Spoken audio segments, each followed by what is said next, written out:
வாழ்க வளமுடன். நல்லதே நடக்கும். மந்திர ஜபம் எப்போல்லாம் சொல்லலாம் அப்படின்னு சொல்லி ஒரு பக்தர் வந்து கேட்குறாங்க அம்மாக்கிட்ட.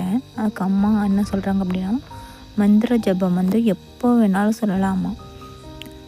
அதுக்கு வந்து நேரம் காலம் அப்படின்றதெல்லாம் கிடையாது. நம்ம நல்லா யோசித்து பார்த்தோம் அப்படின்னா, நம்ம எல்லா நேரங்கள்லையுமே வந்து மனசளவில் கடவுளை நம்ம வந்து மேக்ஸிமம் நினச்சிட்டு தான் இருப்போம்.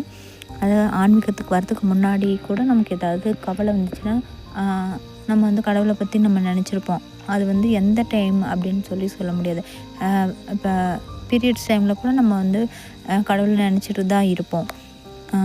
மனசளவில் நம்ம நினச்சிட்டு தானே இருப்போம். அதாவது எல்லா டைம்லேயுமே வந்து நம்ம கடவுளை நினைக்கலாம். மந்திர ஜபம் சொல்லலாம். தூங்கும்போது, குளிக்கும்போது, சாப்பிடும்போது, பாத்ரூம் போகும்போது, நடக்கும்போது, மற்றவங்கக்கிட்ட பேசும்போது. இப்போ மற்றவங்க நம்மக்கிட்ட பேசுகிறாங்க அப்படின்னா அதை லிசன் பண்ணிக்கிட்டே மைண்டில் வந்து கடவுளை பற்றின அந்த மந்திரம் ஏதாவது சொல்லலாம். நான் மேக்ஸிமம் அப்படி தான் ஃபாலோ பண்ணியிருக்கேன்.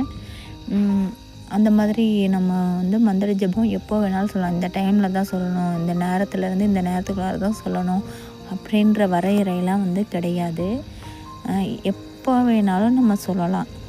கடவுளை நினைக்கிறதுக்கு கால நேரம் அப்படின்றதெல்லாம் வந்து கிடையாது. நம்ம மூச்சு விடுறோம் இல்லையா, அதுக்கு ஏதாவது கால நேரம் இருக்கா, இந்த நேரத்தில் தான் விடணும், இந்த நேரத்தில் விடக்கூடாது அப்படின்னு சொல்லி அந்த மாதிரி தான் வந்து இறைநாமத்தை சொல்கிறது, இறைவனை நினைக்கிறதும் வந்து நம்ம மூச்சு காற்று மாதிரி தான். மூச்சு காற்று தான் இறைவன். மூச்சு காற்று மாதிரி நம்ம இறைவனை வந்து எந்த நேரமுமே வந்து நம்ம நினைக்கலாம். வாழ்க வளமுடன். நன்றி.